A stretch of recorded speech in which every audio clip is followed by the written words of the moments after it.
पुण्यतिथि के कार्यक्रम में शामिल हुए हैं, क्या कहेंगे इसको कार्यक्रम? देखिए, हर साल की तरह इस साल भी स्वर्गीय कैलाशनाथ सिंह यादव जी की पुण्यतिथि के अवसर पर पूरे जनपद से और आसपास के जनपदों से भी तमाम समाज सेवी इकट्ठा होते हैं और उनकी कीर्तियों को याद करते हैं, श्रद्धांजलि अर्पित करते हैं और आगे जीवन के पथ पर समाजवादी की विचारधारा को लेके आगे बढ़ने का संकल्प लेते हैं। ये आज वही कार्यक्रम चल रहा है। सांसद जी, अभी कुछ देर पहले आप संसद की कार्रवाई की बात कर रहे थे, जिसमें नरेंद्र मोदी जी पिछले 12 सालों में पहली बार विधायक रहे हैं। ऐसा देश ने देखा कि पीठ से लोकसभा स्पीकर ने स्वयं ये कहा कि हमने मना कर दिया, प्रधानमंत्री जी आप मत आइए, खतरा है। अब देश के प्रधानमंत्री को देश की संसद में भी खतरा है, तो सवाल वहीं उत्पन्न हो गया कि जब उस खतरे से डर करके अगर प्रधानमंत्री अपनी संसद में नहीं आके बैठ सकता, जवाब नहीं दे सकता विपक्ष का, तो उस प्रधानमंत्री के हाथ में देश की सीमाएं कैसे सुरक्षित हैं, देश कैसे सुरक्षित है। अजीब विडंबना है कि सेना के लोग पूछते हैं, अधिकारी पूछते हैं कि दुश्मन टैंक लेके चढ़ गया और जवाब दिया जाता है जो उचित समझो वो करो। मुझे लगता है कि इससे बेशर्मी की और कोई बात नहीं हो सकती। ये आदेश नहीं है, ये जिम्मेदारी से भागने का संकेत है। तो मैं यही कह सकता हूं कि इस सदन में वो अजीब दिन था। अपने इतिहास को जब भी पढ़ेंगे लोग तो सोचेंगे कि भारत के प्रधानमंत्री को भारत की संसद में इतना खतरा महसूस हुआ कि विपक्ष के सवालों का जवाब देने के लिए उपस्थित नहीं हुआ। जी, मोहन भागवत जी जनसंख्या को लेकर बयान दिए हैं। उनका यह कहना है कि बच्चों की शादी 19 से 25 के बीच में होना चाहिए और सभी को के 3 बच्चे होने चाहिए और तभी वो लोग स्वस्थ भी रहेंगे। देखिए, एक साथ वैज्ञानिक भी हैं। एक समय उन्होंने कहा था कि अगर देश की सीमा पर आवश्यकता पड़ी तो 3 लाख हमारे स्वयं सेवक मुकाबला करने के लिए रेडी है। तो ये एक के समय डॉक्टर भी हैं, दार्शनिक भी हैं और देश को 18वीं सदी में वापस लौटा के ले के जाने वाले विचारधारा रखने वाले लोग भी हैं। अब आज यह जो संदेश उनका आया है, यह संदेश आप गौर से देखिएगा किसके लिए है। यह संदेश किसके लिए है? इस संदेश में भी देश में विभाजनकारी नीति छुपी हुई दिखाई दे रही है।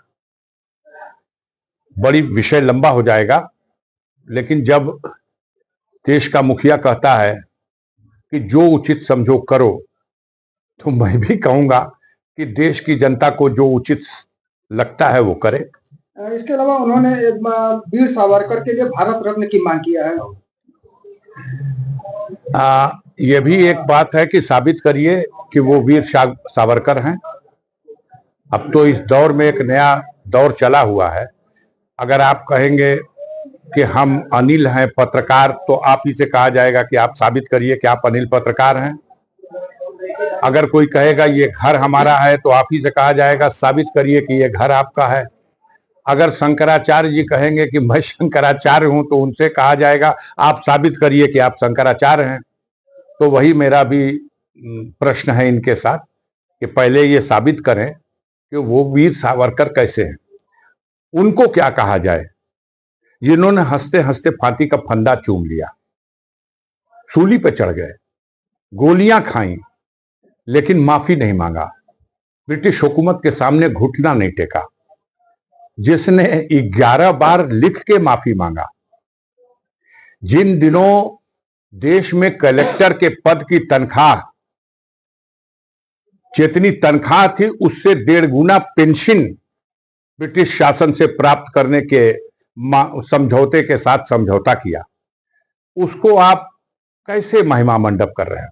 श्यामा प्रसाद मुखर्जी का नाम आप लेते हो, दो ही नाम आपके पास है, एक श्यामा प्रसाद मुखर्जी का और एक वीर सावरकर का।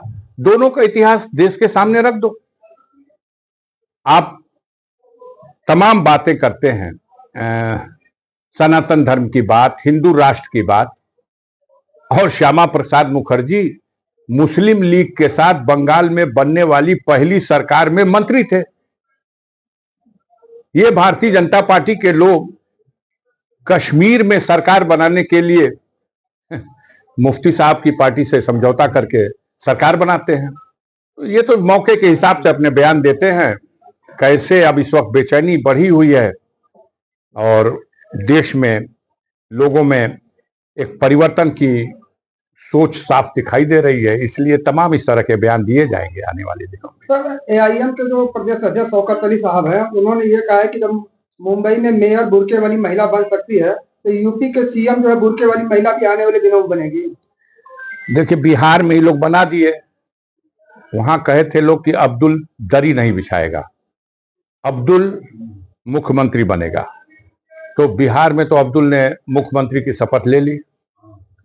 अब अगर वो कहते हैं कि उत्तर प्रदेश में, एक उदाहरण अगर वो देते हैं कि एक बुर्के वाली महिला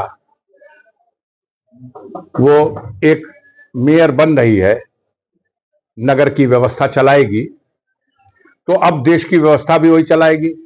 तो गाजीपुर का इतिहास तो देखो ना, जाके देखो कितनी नगर पालिकाएं हैं। बहादुरगंज की नगर पंचायत हो, मोहम्मदाबाद की नगर पंचायत हो, दिलदार नगर की नगर पंचायत हो, जमानिया की नगर पालिका हो, जाके देखिए क्या इस पर मुसलमान चेयरमैन नहीं रहा। ये तो एक विभाजनकारी नीति है, एक समझौता है कि देश को धार्मिक कट्टर भावनाओं में बांटा जाए और कट्टरता फैला करके समाज को इस तरह बांट दिया जाए कि जो कट्टर हिंदू हैं वो एक तरफ हो जाए, जो कट्टर मुसलमान है एक तरफ हो जाए। जब दोनों कट्टर कट्टर हो जाएंगे तो ई तो एमआईएम वाले भी मानेंगे कि भारत में कै % आबादी है आपकी, कै % आबादी है। आप मालेगांव में तो बना लिए, आप मालेगांव में बना लिए, लेकिन आप देश के दूसरे हिस्सों में जहां आप संख्या बल में उतने नहीं है, कैसे बनाएंगे?